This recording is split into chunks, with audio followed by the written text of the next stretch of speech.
अस्सलाम वालेकुम नाज़रीन, वाशिंगटन नाइट शो के साथ मैं हूं आपका मेज़बान आसिम सिद्दीकी। नाज़रीन, यौम इस्तेसाल कश्मीर आज 5 अगस्त है। 5 अगस्त को क्या हुआ था कि पूरी दुनिया में एक कंट्रोवर्शियल मुल्क जिसे कश्मीर जो है 2 हिस्सों में बटा हुआ है, इंडिया और पाकिस्तान। इंडिया के कश्मीर के मुजाहिरीन पूरी दुनिया में चीख-चीख के बता रहे हैं कि वहाँ पे ह्यूमन राइट्स की वायलेशन किस तरह होती है और मुस्तकिल होती रही है।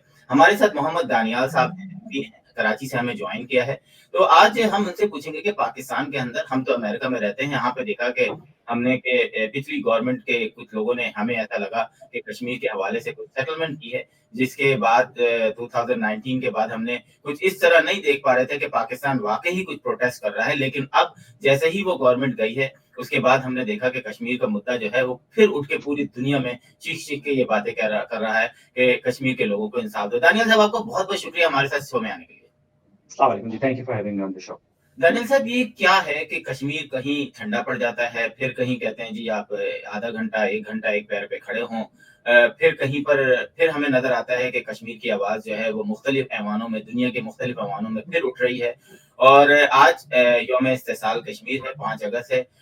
इंडिया ने 370 के हवाले से कश्मीर की जो हैसियत थी वो खत्म की। क्या कहेंगे इस सारे वाकयात को देखते हुए? देखिए जी, 31 अक्टूबर 2019 को आर्टिकल 370 को इंडिया ने अमेंड किया, जो कि कश्मीर की एक खुसूसी हैसियत थी इंडियन कॉन्स्टिट्यूशन के अंदर। उसको उन्होंने रिवोक किया और एक एपार्थाइड एटीट्यूड अपनाया कश्मीरियों की तरफ।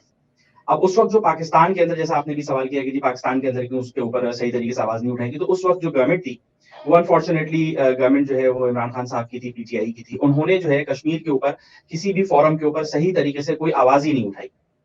तो वो उस वक्त की जो हुकूमत वक्त थी, वो उसकी रिस्पॉन्सिबिलिटी थी कि वो सही तरीके से कश्मीर के लिए लड़ते, यूएन के अंदर लड़ते, और डिफरेंट फोरम्स हैं वहाँ पे लड़ते। इस्लामिक ममालिक हैं जितने भी, चाहे वो अरब के ममालिक हों या नॉन अरब ममालिक हों, टर्की को रैली करते अपने साथ और उसके ऊपर एक आवाज अच्छी उठाते, वो उठाई नहीं गई। तो अब जो है ऑब्वियसली गवर्नमेंट चेंज हुई है 5 साल बाद, और एक नई गवर्नमेंट है और एक नया वैलर है, और वी आर एक्सपेक्टिंग कि इंशाल्लाह जिस तरीके से अब आवाम को साथ लेके चला जाएगा और कश्मीर के लिए आवाज उठाई जाएगी, तो उससे इंशाल्लाह चीजें चेंज होंगी आने वाले वक्तों में। लेकिन दानियाल साहब, हमने देखा, हम तो यहीं पर थे कि एक प्राइम मिनिस्टर आता है अपने आर्मी चीफ के साथ, और उसके बाद मैंने ट्वीट्स भी की, बहुत सारे लोगों ने आर्टिकल भी लिखा कि उन्होंने कश्मीर पे कुछ कंप्रोमाइजेस किए हैं इंडियन गवर्नमेंट के साथ। ट्रंप के जो है बीच में थे, और जिसके बाद जो है हमने देखा कि पार्लियामेंट के अंदर भी ये आवाज उठी, और शाह महमूद कुरैशी ने खुद कहा कि 370 इंडिया का अंदरूनी मामला है, और ये रिकॉर्ड पे बात है, ये मैं कोई अपनी तरफ से नहीं कह रहा। उसके बाद तो क्या उस गवर्नमेंट के हवाले से कोई ऐसी जीआईटी नहीं बननी चाहिए कि आखिर ऐसे कौन से वो थे जिसमें बात जो है वो आर्मी चीफ इमरान खान ने ऐसे उस वक्त के लोगों ने ऐसे इकदाम उठाए कि कश्मीर का जो मुद्दा था उसको किसी तकिए के नीचे दबा के रख दिया गया, जो कि अब दोबारा उठ के खड़ा हो गया।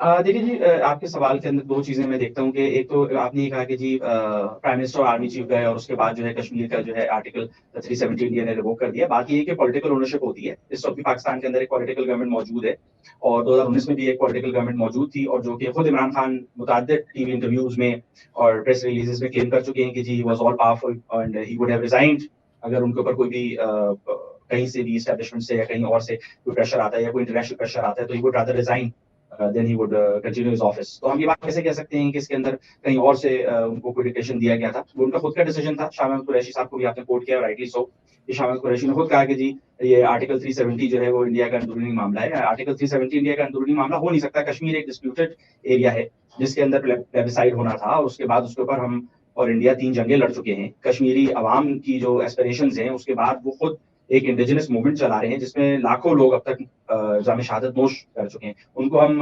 जाने नहीं दे सकते, उनको हम फरामोश नहीं कर सकते। तो उसके अंदर तो बात बड़ी क्लियर है कि इसके ऊपर जीआईटी भी बननी चाहिए, और इसके ऊपर प्रॉपर तहकीकात होनी चाहिए कि हमने उस वक्त कैसे एक पॉलिटिकल गवर्नमेंट ने without the wish and will of the people of Kashmir and Pakistan, क्योंकि पाकिस्तान के लोगों के भी दिल जो है वो कश्मीर के साथ जुड़े हुए हैं, उनके लिए हमने भी बहुत कुर्बानियां दी हैं, हमारी मॉरल सपोर्ट है कश्मीर के साथ। इंटरनेशनल फोरम्स के ऊपर हम हमेशा कश्मीर के लिए लड़ते रहे हैं।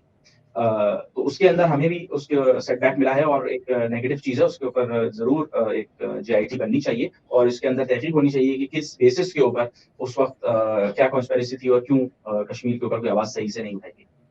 अच्छा, आखिरी सवाल कश्मीर के हवाले से, इसके बाद नाज़रीन एक ब्रेक लेंगे और दोबारा एक मौजू पर आते हैं। ये बताएँ कि क्या आपको लगता है कि अक़वाम मुत्तहिदा या दूसरे मुल्क जो हैं, वो कश्मीर के हवाले से सही मानों में कश्मीर के लोगों के हक में फैसला करेंगे, या अभी भी आपको पार्टीबाजी लग रही है कि कोई अमेरिका को कोई इंडिया के गोद में है, ये कह लें कि इंडिया को फेवर कर रहा है, कोई कश्मीर को फेवर कर रहा है, क्या कहेंगे इस पे? देखिए जी, मैं आपको थोड़ी-सी एनालॉजी दूँगा। बात ये है कि 1935 में जब नाज़ी जर्मनी के अंदर हिटलर पावर में आया और उसका अरूज आया हिटलर का, तो उस वक़्त उन्होंने पोलैंड को इन्वेड किया, ऑस्ट्रिया को इन्वेड किया और यूके और बाकी जो उस वक़्त सुपर पावर्स थे, वो सारे चुप बैठे रहे। उन्होंने हॉलोकॉस्ट उसके बाद देखा, जो 1945 में आके खत्म हुआ हिरोशिमा नागासाकी पे, क्योंकि पूरी दुनिया के अंदर जिस तरीके से लोगों पे मज़ालिम हुए, जेनोसाइड हुआ। इसी तरह इस रीजन के अंदर जो बीजेपी है, जो मोदी सरकार है, उनकी जो विंग है, आरएसएस है, आप उसकी आइडियोलॉजी देख लें, आप उसका यूनिफ़ॉर्म देख लें, आप उसकी रेटरिक देख लें। तो उस वक़्त लीग ऑफ नेशंस थी, जो यूनाइटेड नेशंस की प्रीडेसेसर है, उसने कुछ नहीं किया। उसके नतीजे में हमने एक हॉलोकॉस्ट देखा, दुनिया में लाखों करोड़ों लोग मरे और आज जो है यूनाइटेड नेशंस चाहे वो 2019 हो, चाहे वो फ़लस्तीन हो, सब जगह चुप बैठी है, क्योंकि वहाँ पे मुसलमान मर रहे हैं, मुसलमान शहीद हो रहे हैं, वो उसको नहीं देख रहे। वो नहीं देख रहे, इसके रिपरकशंस होंगे अगर इसको सही तरीके से नहीं हैंडल किया गया। उसको ऐसे नहीं देखना चाहिए कि जी if India is a bigger economy या they have bigger say in the on the international stage.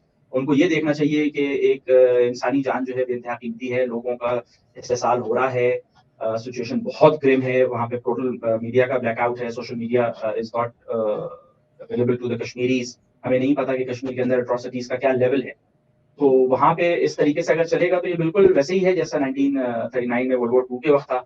एक हॉलोकॉस्ट था और यहाँ पे इस खत्ते के अंदर भी इसको जो है वो रिप्ले किया जा रहा है। थैंक यू, बहुत-बहुत शुक्रिया नाज़रीन। कश्मीर के हवाले से 5 अगस्त हम दुनिया में देख रहे हैं, बहुत जगह पर प्रोटेस्ट भी हो रहे हैं। एम्बेसीज़ जो हैं अपने जहाँ-जहाँ उनके एम्बेसीज़ और कॉन्सुलेट जनरल हैं, वो उस पे प्रोग्राम भी कर रहे हैं और मुख्तलिफ लोग जो हैं, चाहे वो यूनिवर्सिटीज़ से रिलेटेड हों, यहाँ की अशरफिया से रिलेटेड हों, वो कश्मीर के बारे में लोगों को जो है एक दफ़ा फिर दोबारा से एजुकेट कर रहे हैं। एक ब्रेक लेते हैं और ब्रेक के बाद फिर जो है दानियाल साहब से बात करते हैं। Washington Night Show with Asim Siddiqui. You are watching Capital TV Washington. The best South Asian TV channel in North America.